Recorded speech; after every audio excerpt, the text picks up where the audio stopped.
Hello students, it is I, Mr. Mercas, and welcome to the second semester of the 2020-2021 school year.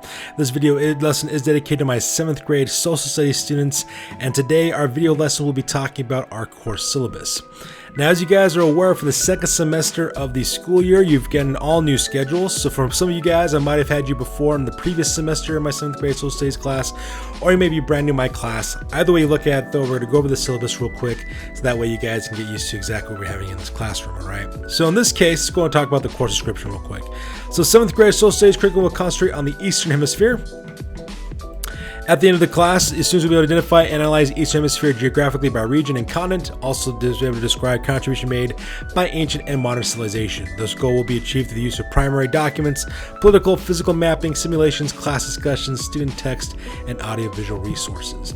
You'll be looking at this with the Colorado Assessment Standards. We'll be looking at the history, the geography, the economics, as well as the civics of the Eastern Hemisphere as well. Now, as you guys have seen here, I have broken down your guys' curriculum into 6 units. Now, up to this point, we have completed ancient Europe as well as modern Europe. We're currently halfway through the Middle East.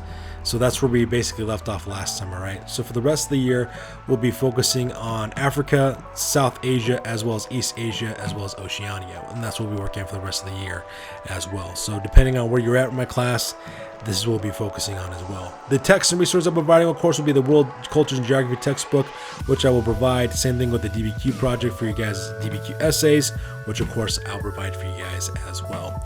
Now, let's talk about you guys being assessed in my class. Now, just first off, when it comes to my assessments, what I do is I give you 4 types of different assignments in my class. I'm looking for 4 different things. First of all, we have my knowing understanding assignments. These are for the content knowledge.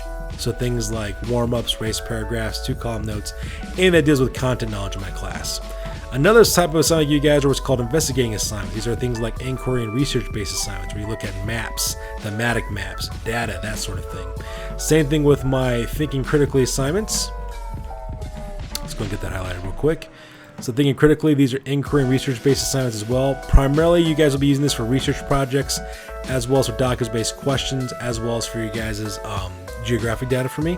And then last, we have communicating, and that's basically just general grammar, spelling, and formatting on assignments as well. All right, those are the 4 types I'll be giving you guys.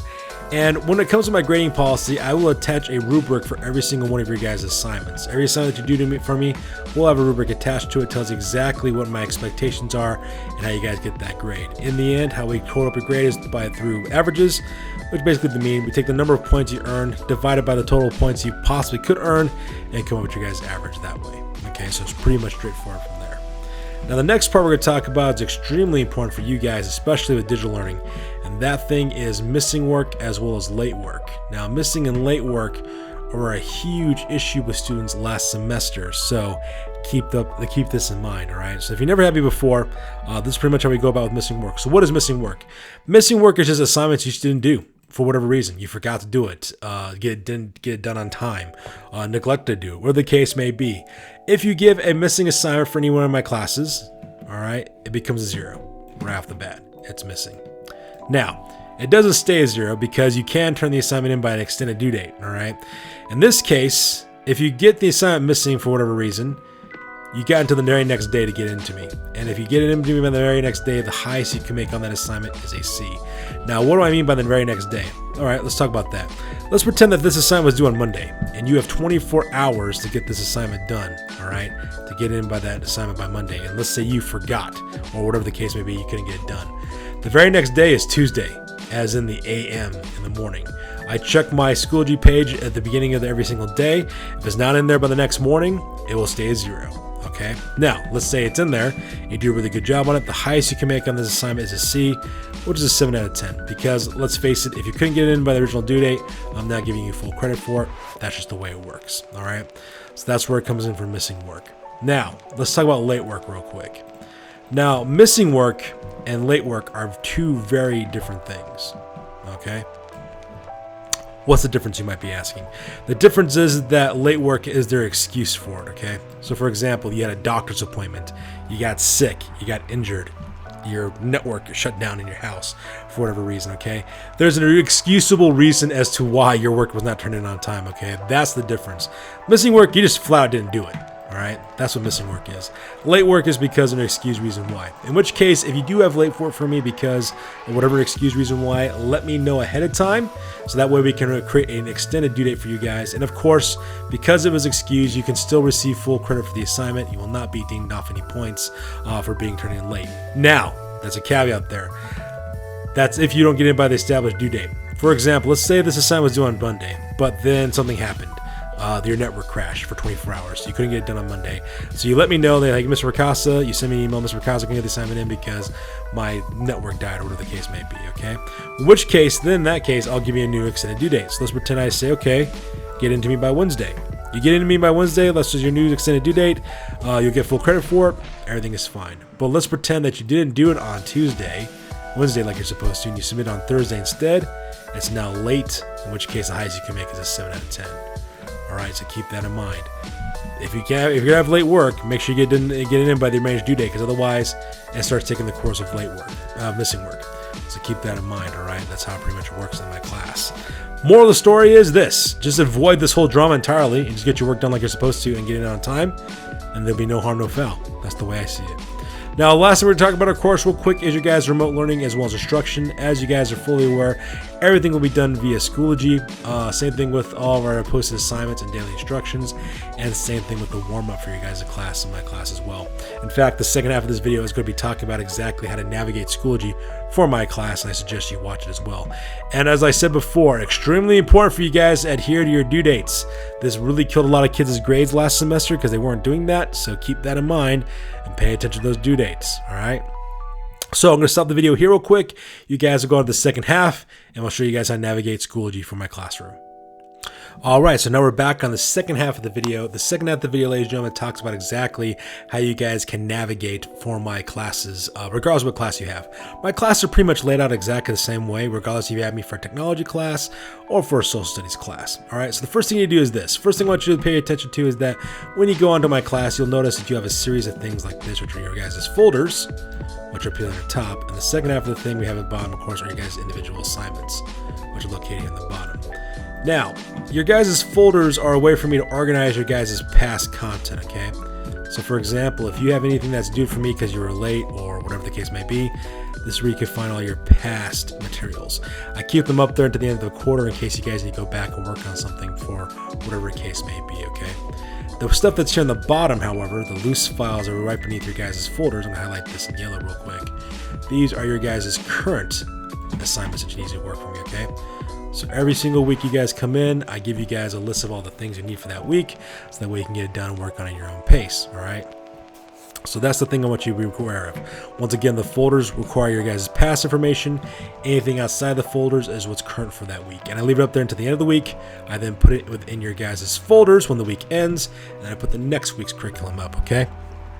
So that way there is no confusion about that. So for example, let's go and talk about your guys' past materials. So for example, if we're going inside this folder real quick, as you can see, I kind of break it down between your guys' lessons as well as your agendas for every single week, so that way you can see exactly what you might have missed. Let's say you're absent or something, and you can take a look at it that way, okay? And so if you, for example, if I was to click on this assignment folder, it shows you all the assignments you guys worked on that week. If I was to click on the second quarter weekly agendas, it shows you what agenda you guys had for the week, okay? That's pretty much how it works. And like I said, this is for all the past stuff is inside the folders, all right? Now the current stuff, which is the stuff that's outside the folders, that's what you're working on for the week, all right? Now at the beginning of every single week for my class, I post up a weekly agenda. It looks like this.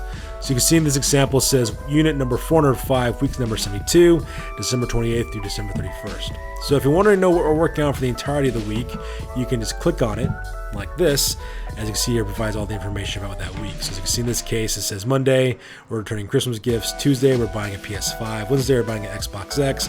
And Thursday, we're playing Call of Duty. Okay, so that's an example of what kind of weekly agenda you guys can find, all right? It tells you exactly what we're working on every single day, so that way there's no mystery involved.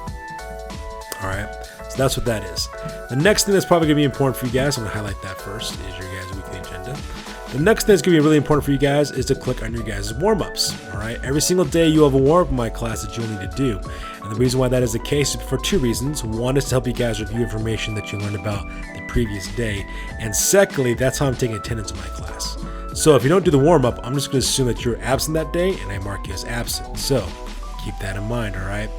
So as I click on this warm-up tab here, as you can see there, it gives you a little prompt. In this case it says, which is the better gaming console, PlayStation 5 or Xbox Series X, and explain why. In this example, I'm going to give you the 8-sentence paragraph. All you gotta do is write your comment below. As you can see in the bottom, I've already posted it. And that's how I'm gonna do my little, make sure that you guys are logging in every day like you're supposed to. That's how I'm gonna take your attendance. So very, very important that you guys get those warm-ups done, all right? So that's the first thing. So once again, we take a look at your guys' warm-ups. We've also taken a look at your guys' weekly agendas as well. Now the third thing, which is probably the most important one, is right here, which is your guys' assignments, okay? This is an example of assignments would look like for me in my class, regardless of which class you have me for, okay? So keep that in mind, very, very important. In fact, if we were to click on this part here, your example assignment here, as you can see, it gives you guys your instructions. It tells you exactly when the assignment is due. So as you can see, it's going to be due Friday, January 1st, which of course is way past that. And it gives you a list of instructions. One, I want you to read the textbook pages, providing the PDF below. If you look at your attachments, here are your textbook pages. Click on the download button, you download your textbook pages. And then I want you to watch a video lesson. Actually, let me highlight that in blue. I want you to watch a video lesson, all right? As you can see, I got my little YouTube video lesson. You click on that, it takes you to YouTube. You can watch the video lesson, all right? And lastly, it says click on the My Documents tab above to work on the assignment on providing a Google document. Look up in the top, there's a My Document tab up there. When you're working your assignments for me and you click on it, this is what it's gonna look like. Oh, I'm sorry, this one's already been submitted, I do apologize. But this is what it looks like. I give you my instructions here, you just type into your document below, submit it, I get the assignment, everything is hunky-dory, and everything works out for the best, okay? That's pretty much how you guys work on my class, and that's how you guys navigate through my class all the time. Of course, if any future assignments I've put information on will show up here on the right-hand side, and you can see exactly what we're working on in the future as well. So regardless of what class you have me for, this is pretty much how you navigate my Schoology page and to be successful at it. So there you go, you guys. That's going to do it for this video lesson. As always, if you guys have any questions whatsoever, message me on Schoology. I'll get back to you guys as quickly as possible. So I'll see you guys in the next video lesson. Peace out and stay classy.